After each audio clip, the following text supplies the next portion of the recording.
The last line of defense. The Defiant drifted silently through the dust cloud of what had once been humanity's most fortified outpost in the Arcturus system. Captain Maya Chen stared at the Dibris field, her face illuminated by the dim emergency lighting of the bridge. Nearly 6 months had passed since the Ryxian Empire had begun their pacification of human space, and in those 6 months, humanity had been pushed to the brink of extinction. "Damage report," Maya ordered, her voice steady despite the weight pressing against her chest. The Defiant, once the pride of the human fleet with its sleek hull and advanced weaponry, now bore the scars of countless battles and desperate escapes. Lieutenant Kira Okafor looked up from her console, dark circles under her eyes. Life support operating at 68%, weapons at 40% capacity. Hull breaches on decks 3 and 7 contained but not repaired. Fuel reserves, she hesitated, 12%, Captain. Maya nodded, processing the information without changing her expression. The Defiant was falling apart around them, but it was all they had left. The last human warship still capable of faster-than-light travel.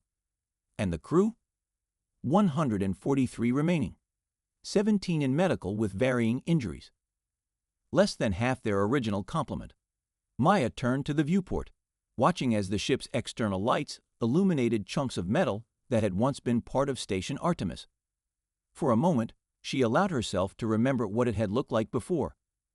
Gleaming towers filled with 30,000 civilians and military personnel, a beacon of human achievement and resilience. Now it was space dust, just like Ganymede Colony, like New Taipei, like so many others. "Captain," called her navigation officer, Eli Kovac, his voice breaking through her thoughts. "Scans are picking up something unusual near the station's former reactor core." Maya moved to his station, leaning over his shoulder to examine the readings. "Define unusual, Lieutenant." "It's a data core, ma'am. Intact. And it's broadcasting something on an encrypted frequency. It's using old Earth military protocols from before the formation of the United Colonies." Maya's eyes narrowed. "Can you decrypt it?" "I believe ARIA can," Eli replied, referring to the ship's artificial intelligence system. Maya tapped her comm badge. "RIA, this is the captain. We need a decryption on an old UE military signal." The calm, measured voice of the ship's AI responded immediately. "I am receiving the signal, Captain. Decryption will take approximately 14 minutes based on the encryption level." "Make it 10, Maya said, turning to address the bridge crew. "I want all departments on standby. If that data core contains what I think it might, we need to be ready to move quickly. The Empire will be back," warned Commander Jackson Park, her second in command. The tall, broad-shouldered man had been with her since before the war began. "They always come back to sift through the wreckage." "Then we'll be gone before they arrive," Maya replied. "Kira, keep sensors at maximum range. First sign of Imperial signatures, I want to know." The next 10 minutes passed in tense silence. Maya used the time to walk the bridge, checking in with each officer, offering quiet words of encouragement. They were exhausted, all of them, running on stimulants and the last dregs of hope. Some hadn't slept in days. Others had lost family when Earth's orbital defenses fell 3 months ago. But they kept fighting, kept moving, because the alternative was unthinkable. "Decryption complete," ARIA announced. "The data contains detailed intelligence on Imperial fleet movements, supply lines, and a significant vulnerability." Maya's heart rate quickened. "Display it." A holographic projection appeared above the central console. It showed Imperial ship movements across human space, but more importantly, it revealed the location of something called the Nexus. "RIA, what am I looking at?" "The Nexus appears to be the central communication and coordination hub for the entire Imperial war effort against humanity," the AI explained.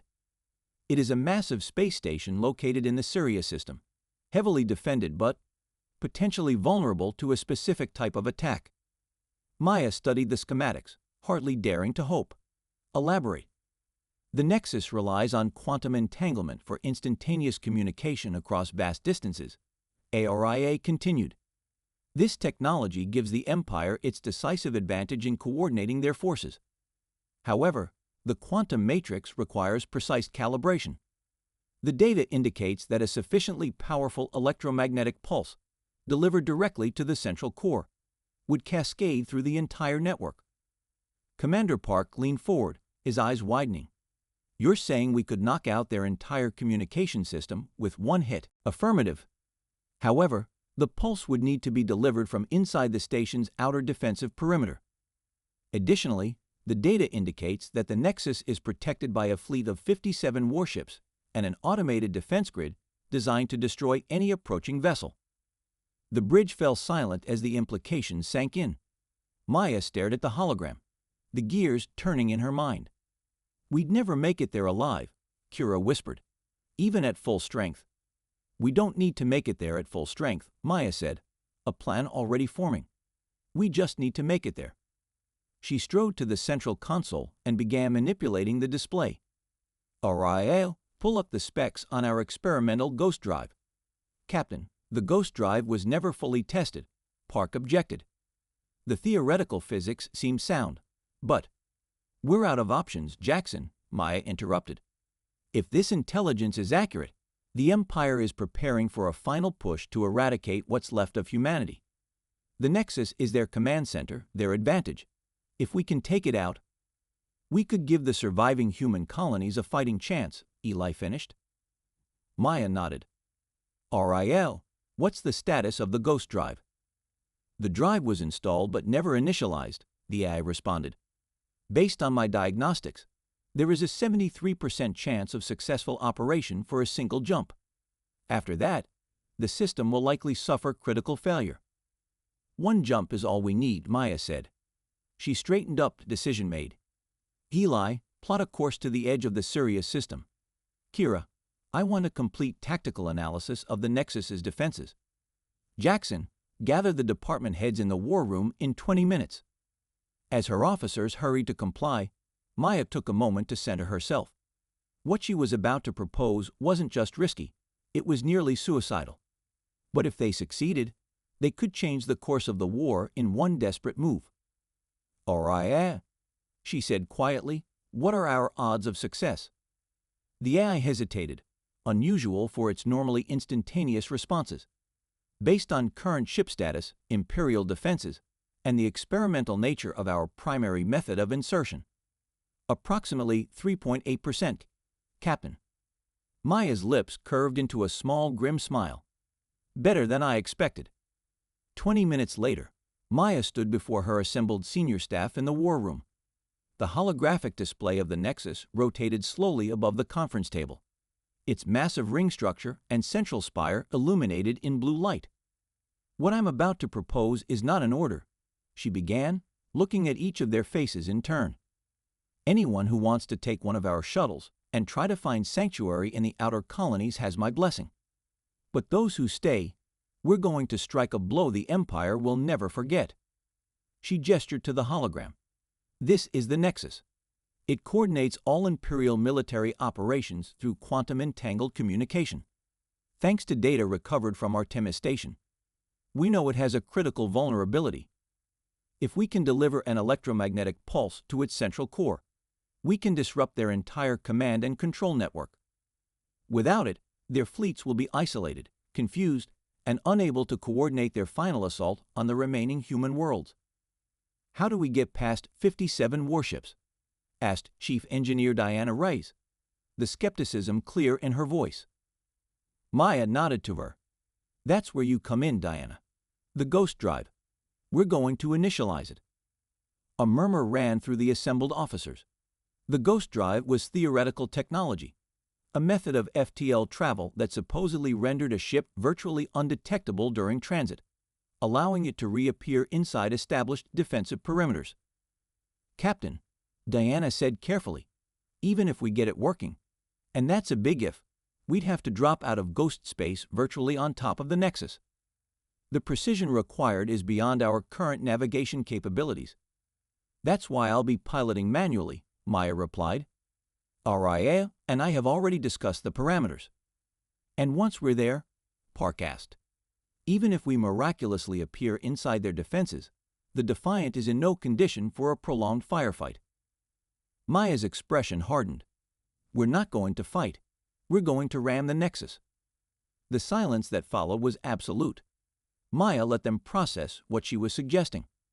A collision at FTL exit velocities, Diana finally said, combined with our antimatter containment field deliberately destabilizing. The energy release would be equivalent to a supernova in miniature, Maya finished. More than enough to generate the EMP we need and destroy the Nexus completely. That's a suicide mission, Kira stated flatly. Maya nodded. For anyone who stays on board, yes. That's why the Defiant's remaining shuttles will launch just before impact, carrying as many of the crew as possible. I'll need a skeleton crew to help me guide the ship in. Volunteers only. And their escape chances? Park asked quietly. Maya met his gaze steadily. Low, but not zero. The chaos of the explosion might provide enough cover for some shuttles to slip away. The room fell silent again as her officers contemplated her words. Maya watched them, seeing the calculations happening behind their eyes, not just tactical assessments, but moral ones. What was the value of their lives weighed against the future of their species? Chief Medical Officer Dr. Sanjay Mehta was the first to speak. I've got 3 children back on Europa colony, he said, his voice thick with emotion. Or at least, I did when we last received news from there. If there's a chance this saves them, I'm with you, Captain. One by one, the others nodded their agreement. Even Kira, who had called it a suicide mission, gave a curt nod of determination. Good, Maya said, feeling both pride and sadness. Diana, get your best people on the Ghost Drive. I want it ready in 12 hours. Sanjay, prepare medical for possible casualties during the approach. Everyone else, to your stations. We depart for Sirius as soon as the Ghost Drive is operational. As the meeting disbanded, Commander Park lingered behind. When they were alone, he placed a hand on Maya's shoulder. You know the shuttles won't make it, he said quietly. The Imperial ships will hunt them down one by one. Maya met his gaze. Maybe, but humanity has survived against impossible odds before. All we need to do is give them a fighting chance. Park studied her face. You're not planning to be on one of those shuttles, are you? Someone has to fly the ship until the last moment, she replied simply. Park nodded, understanding. Then I'll be there with you on the bridge. Maya felt a surge of gratitude for this man who had stood beside her through everything. I wouldn't have it any other way, old friend. As they left the war room, Maya cast one last glance at the hologram of the Nexus. Tomorrow, either that station would be destroyed, or the Defiant would. Either way, the war was about to change forever. The turning point. The Ghost Drive hummed with an unsettling resonance that seemed to vibrate through the very atoms of the ship. On the bridge of the Defiant, Captain Maya Chen sat rigid in her command chair, every muscle tense as she monitored the experimental system's output. Drive stability at 62% and holding, reported Diana from engineering, her voice tight with concentration. Field coherence fluctuating but within acceptable parameters. Maya acknowledged with a nod, though Diana couldn't see it. Time to Sirius system. 3 minutes, 17 seconds, Eli answered from the navigation console. Ghost field is masking our approach signature. As far as Imperial sensors are concerned, we don't exist. For now, Maya thought, the Ghost Drive had performed better than anyone had dared hope, propelling them through space in a pocket dimension that rendered them virtually undetectable. But the real test was yet to come. All hands, final preparations, Maya ordered, her voice calm despite the thundering of her heart. Shuttle crews, stand by for evacuation protocols. Combat teams, prepare for possible boarding resistance if our insertion is detected. The Defiant had been transformed in the last 12 hours. Non-essential systems had been stripped to provide power for the Ghost Drive. The remaining shuttles had been prepped and loaded with survival supplies. And at the core of the ship, Engineer Reyes had rigged the antimatter containment field with a controlled detonation sequence, a makeshift bomb of devastating power. 1 minute to exit from Ghost Space, Eli announced. Targeting coordinates locked on the Nexus central axis. Maya rose from her chair and moved to stand behind him, placing a steadying hand on his shoulder. Show me. The main viewscreen shifted to display their target. The Nexus hung in space like a massive metal spider, its central hub connected to 8 radiating arms. Around it swarmed Imperial warships, sleek, predatory vessels with distinctive emerald energy signatures. 59 ships detected, Kira reported from Tactical. 2 more than intelligence indicated. Doesn't change our plan, Maya replied. RIA, final simulation of our approach vector. The AI displayed a projected course that would bring them out of ghost space directly above the Nexus's central spire, the most vulnerable point according to their intelligence. Ghost drive reaching critical tolerance levels, Diana warned. We can't maintain this state much longer, Captain. Understood. Maya returned to her chair and opened a shipwide channel. All hands, this is the captain. In 30 seconds, we will emerge from ghost space and commence our final approach to the target. For many of us, these will be our last moments serving together. She paused, searching for the right words. History books speak of great sacrifices that altered the course of human events. Today, we write our own chapter, not for glory, not for recognition, but for the simple truth that humanity deserves to exist. It deserves to be free. Around the bridge, her officers straightened in their seats, determination replacing fear in their expressions. Whatever happens next, know that it has been my highest honor to serve with each of you. Chen out. She closed the channel and nodded to Eli. Take us in, Lieutenant. Exiting ghost space in 5, 4, 3, 2, 1.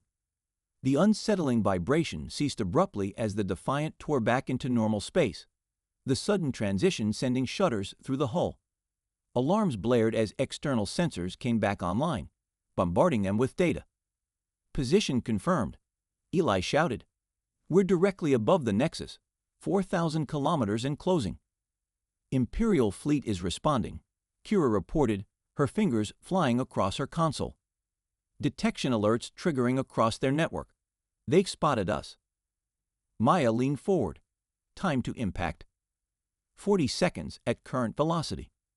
Launch the shuttles, Maya ordered. All non-essential personnel, evacuate now. Throughout the ship, the remaining shuttles detached from their bays, each carrying as many crew members as could be safely packed aboard. They scattered in different directions, using the bulk of the Defiant as initial cover. Imperial vessels altering course to intercept, Kira reported. Defense platforms powering weapons. The first shots came seconds later, emerald beams of concentrated energy slicing through space toward them. Most missed, the Defiant's sudden appearance and rapid approach throwing off the automated targeting systems. But not all. The ship rocked violently as a beam struck the port nacelle. Direct hit, Park called out. Shields down to 23%. Stay on course, Maya ordered, gripping her armrests as another impact shook the bridge. Diana, status of the containment field. Rigged and ready, Captain, came the engineer's voice. Detonation sequence primed for your command. Good. Get to your shuttle. That's an order. There was a pause before Diana responded. Already aboard, Captain. Just waiting on you. Maya exchanged a glance with Park. They both knew she had no intention of leaving. Keep that shuttle safe, Diana. Humanity is going to need engineers like you. On the view screen, the Nexus grew larger by the second. Its central spire was now clearly visible. A tower of gleaming metal and pulsing energy that housed the quantum communication matrix. 20 seconds to impact, Eli reported, voice steady despite everything. The Nexus is attempting to raise additional shields. Too late, Maya murmured. She opened a channel to the evacuation shuttles. All shuttles, maximum distance now. Repeat, get as far away as possible. Another hit rocked the ship, more violent than before. Sparks showered from a ruptured conduit, and emergency lighting flickered on as main power fluctuated. Port side critically damaged, AIA reported. Hull breaches on multiple decks. Life support failing. 15 seconds to impact, Eli called out. Imperial vessels moving to intercept trajectory. Maya watched as several Imperial warships attempted to position themselves between the Defiant and its target. A desperate move to shield the Nexus. Adjust course, 3 degrees starboard, she ordered. We'll slip past their blockade. The Defiant responded sluggishly, its damaged systems struggling to execute the command. But it was enough.